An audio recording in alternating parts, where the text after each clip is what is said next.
Would you look at that? I am not wearing a hat. It's been a while. Reason was this girl's actually my barber and she got a way too short in the back. I had to wait for it to grow some because it was just sticking straight up no matter what I did.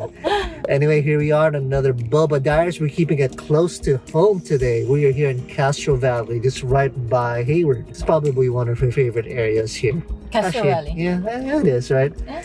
Today we're gonna check out a place called U-Cha. It's U-Cha. Looks like they have some really interesting drinks and snacks. Yeah, which is always a plus.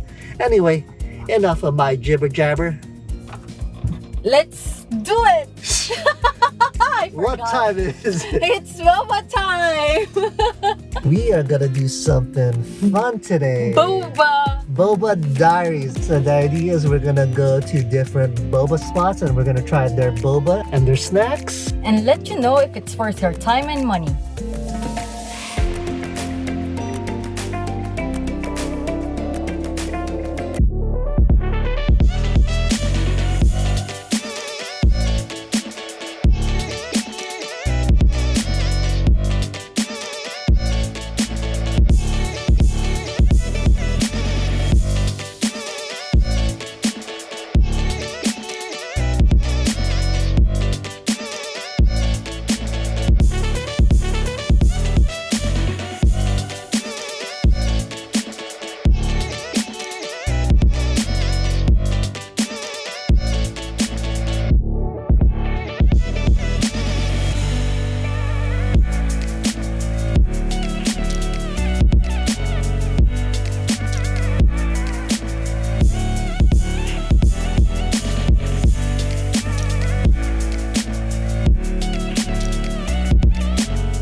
Here we go. I think this girl wants to do the popcorn chicken first for a change. What do you think? Let's do it then, huh? Yeah, we're not robots. We can change things up.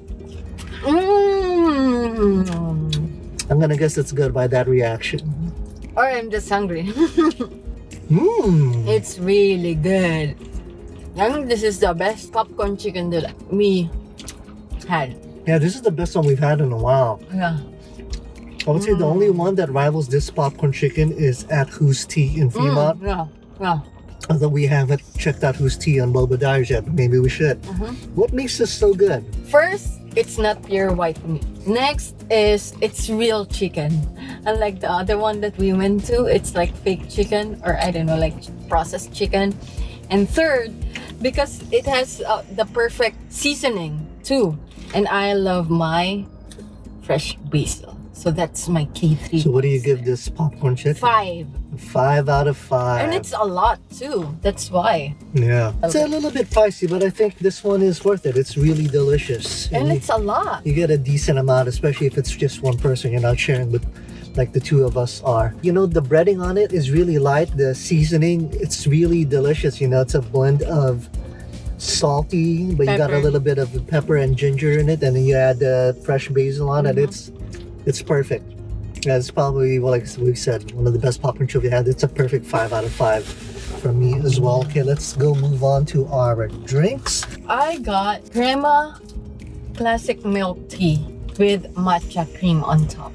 I got 0% ice and 0% sugar. So I got the Bomber Dragon. This is fresh milk. This is 50% sweetness, no boba, 50% ice. I did ask for 25% ice, but either I had a hard time hearing me, between the plexiglass screen, which is, you can't fault people for that. Anyway, this just look too delicious. Look at the coloring of this thing. Almost reminds me of taho. Oh yeah. You want to explain to people what taho is? Taho is a soybean paste with brown sugar in it. Put like small boba stuff with and brown then I don't sugar. know if you can see it, but there is like cheese cream at the top, some salty cheese cream here. It's so good. Oh, this girl's really enjoying it today. Yeah. It's so good. It's so good. Why don't you tell people why it's so good? Yeah, I know. I'm about to. First, the packaging is so nice. It's very affluent. Second, their boba is not cheap boba. The chewiness is there. It's not that sweet, but it still gives the flavor to the milk tea. Even if there's no, I didn't order like sugar in it. Then you can also taste the tea itself. in the drink. And the one that I really like is you have an option to put matcha on top. Because I was thinking earlier, shall I order matcha? But I'm craving for milk tea. So it's like 2 in 1. There's matcha, then there's milk tea. There you go. Crisis averted. Yeah, I'm giving this 4.5. Yeah, Okay. 4.5. Okay, so my Bomber Dragon here, it's really interesting. It's not really milk tea. It's I told you. fresh milk with some sugary thing and cheese cream. And cheese tastes really good, actually. Okay. You know, the flavor of the cheese cream is very subtle, but it's definitely undeniable there. There's definitely sweetness and fresh milk. My only complaint about this would be the coldness level. It's about a 50%, but it's not that good. yeah, on the coldness scale, it's a 3 out of 5, and I like my drinks 5 out of 5. Give this a solid 4 out of 5.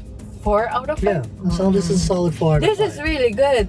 Remember when we had something similar, but it kind of like tastes like just almond milk, then they put like a little bit Oh, of that was sugar just in a it. duck face bubble tea, yeah. Yeah, but this is a lot nicer. Yeah, you know, I was a little bit worried when I saw these cups and I saw how tall they are and how slim they were, because usually it's kind of a visual trick. It tricks you into thinking you actually have more, but there is a decent amount of drink that they put in here. All right, so we've already reviewed the snacks. What did you think of the shop itself? The place, it's very minimalist. The inside, it's clean. I could only imagine if the dine-in is open. It's very clean. It looks spacious. Not too much to look at, but it's quite straightforward. Like there's enough pictures of the drinks, enough pictures of the food. In terms of the customer service, he's okay. He's just okay. Just so-so. In terms of the outside, well, I like Castro Valley. You can just cross and there's a bunch of places to go. Yeah, it's a rich area with a small town feel. Oh yeah, it's nice. So I'm giving this 4. I'm All giving right, this a 4. solid score. Yeah, I would agree with all her points except for the customer service. To me, I actually found the customer service really good. It's just he had a hard time hearing between the plexiglass screen, but he was very patient, answered all the questions, really tried to make sure as best as he could that he got the order right. So to me, the customer service was great. The interior, you know, it's the theme is definitely light. There's lots of natural daylight that comes in, and then the walls are just like this cool white, almost like Lego-like design. So it really reflects a lot of that natural daylight, which I really liked. It doesn't feel artificial. It's very inviting. They've got some high tables up against the windows where you can eat and drink your food once everything's open. It's not the biggest place in the world, but you know, it's okay. It's decent. Yeah, I'd give this a solid 4 out of 5 as well. Yep. You know, if it was just bigger, had more places to sit, yeah, then it would be perfect. I could see parking being really rough here in this area if it gets really busy. Yeah. So that'll do it for this episode of Boba Diaries. Hope you guys enjoyed that. I know we switched things up a little bit. We did the food first, but hey, So good. we live on the wild side. What can we say? All right, so don't forget to follow us on Facebook at Mike and Kris on this, and on Instagram at Boba on this. And if you're watching on YouTube, which of course you are, because that's the only place I put these things up, don't forget to like, subscribe, turn on those notifications, and Comment down below. all right, we'll see you at the next Boba spot. See ya.